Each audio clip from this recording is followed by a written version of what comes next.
Ok, alors tout d'abord, merci beaucoup Laurent pour l'invitation. Donc, je suis chercheur à l'IETR, l'Institut d'électronique et des technologies du numérique.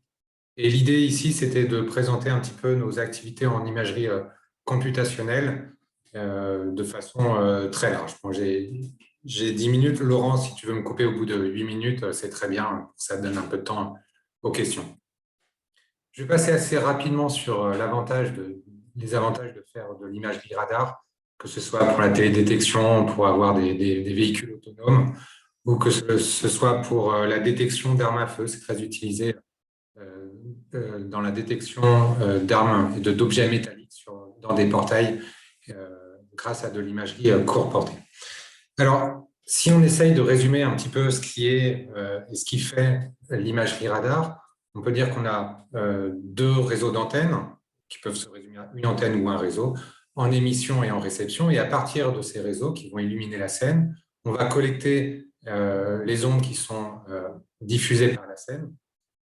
Et à partir de ces signaux, on va les processer dans l'ordinateur pour créer une image de la scène, donc ici, avec sur les différents pixels. La résolution que l'on obtient ici est donnée en range, en distance. Elle est proportionnelle à l'inverse de la bande passante des signaux, alors qu'en azimut, elle est proportionnelle à l'ouverture du réseau d'antenne, c'est-à-dire au rapport ici entre l'ouverture et la distance entre le réseau et la scène.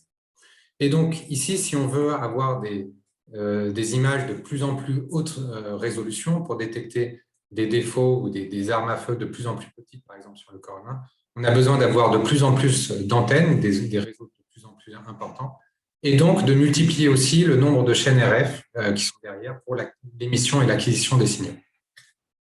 Et c'est ici que l'imagerie computationnelle en fait, va permettre d'apporter des nouvelles solutions à ce problème.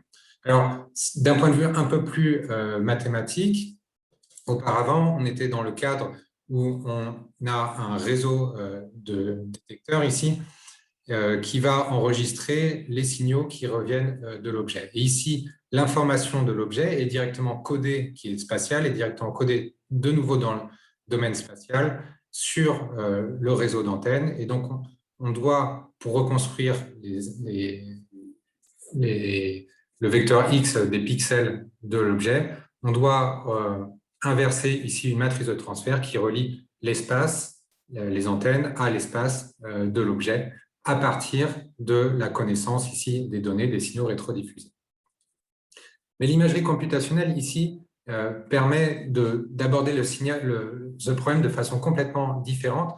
On ne va plus avoir un réseau d'antennes, mais on peut avoir, dans le cadre notamment de la single pixel caméra, la caméra à un seul pixel, au lieu d'encoder l'image spatiale de l'objet sur un réseau d'antennes, on l'encode uniquement dans un seul récepteur ici, mais avec un réseau de réflecteurs ici qui va créer des masques et on va avoir sur la détection ici la projection de l'objet à travers des masques, notamment des masques aléatoires et un nombre assez important de masques. Et on peut montrer que sous des hypothèses de parcimonie de l'objet, le nombre de masques qui est nécessaire est inférieur au nombre de pixels à reconstruire ici.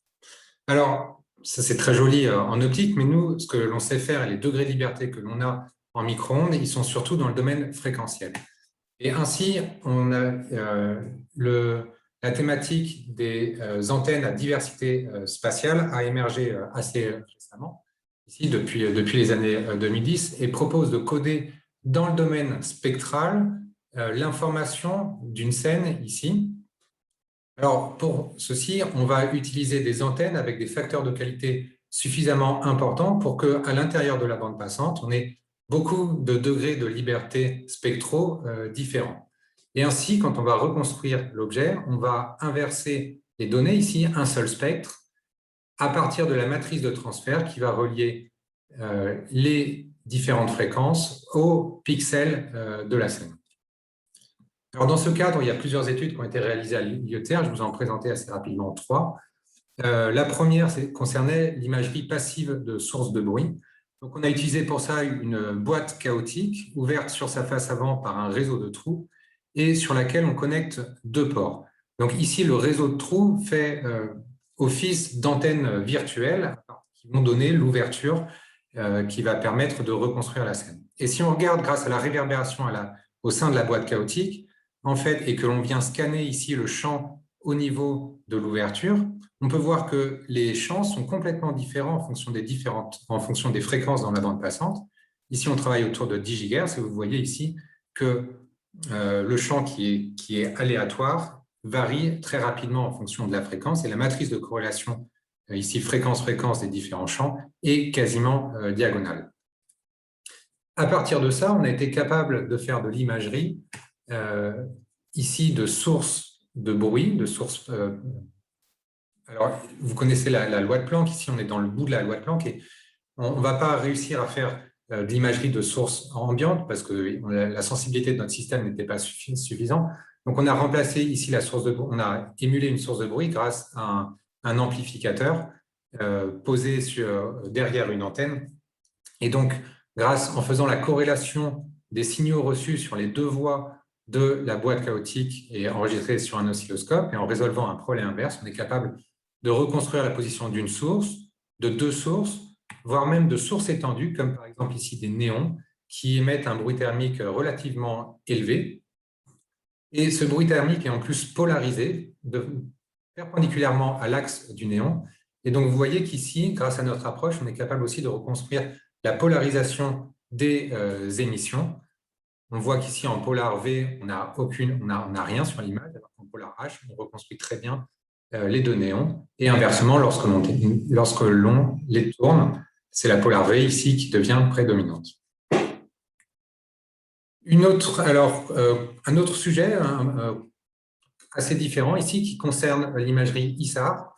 Alors, sur l'imagerie ISAR, on a une thèse avec Laurent, la thèse de Mordia Malo, où on s'intéresse à l'idée d'utiliser aussi des techniques d'imagerie computationnelle sur l'ISAR. Donc, l'ISAR, on a ici un objet qui va passer devant une antenne et on va enregistrer la réponse de l'objet sur différentes positions. Donc, par exemple, ici, un avion qui passe devant un radar.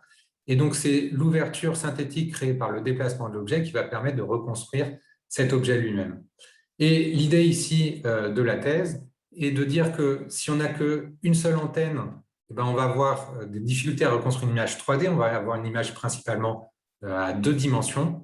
En revanche, si on prend un réseau d'antennes qui est connecté à une boîte chaotique, comme avant, alors là, on va pouvoir avoir des images 3D. Donc, l'idée ici, c'est que même si on a une seule chaîne RF, avec les techniques d'imagerie computationnelle, on peut reconstruire comme si on était dans des conditions de type MIMO, ce qui est tout à fait important dans le cadre d'imagerie interférométrique et tomographique. Enfin, dernière étude que je voulais mentionner ici, qui a été réalisée, pas par moi, je ne contribuais pas à ce coup-ci, mais notamment Mohamed Dindi, Stéphane Méric, Laurent et Olivier Lafont, qui encadraient ici Antoine Joadet, et qui ont essayé de passer ces techniques compressives dans le domaine des ondes millimétriques. Donc, ils ont réalisé ici un système avec l'équivalent de 4 antennes virtuelles sur la face avant. Donc, on a de nouveau une cavité chaotique, ici avec 4 sorties. Et on peut voir que 4 sorties et une seule entrée. Et on peut voir que les matrices de transfert entre l'entrée et les différentes sorties sont relativement orthogonales grâce à la réverbération à l'intérieur de la cavité. On peut voir ici que la diagonale est beaucoup plus forte, ce qui permet en fait d'aborder des systèmes d'imagerie MIMO, ici simplement pour la reconstruction de deux réflecteurs qui étaient dans une chambre anéchoïque. Donc sans la cavité, mais avec une ouverture virtuelle, on voit bien la reconstruction. Et grâce à la cavité, en mode single shot, donc avec un seul spectre, la réponse d'un seul spectre, on reconstruit de nouveau bien les deux réflecteurs. Voilà, je crois que j'en suis arrivé au bout des 10 minutes. Je vous remercie pour votre attention.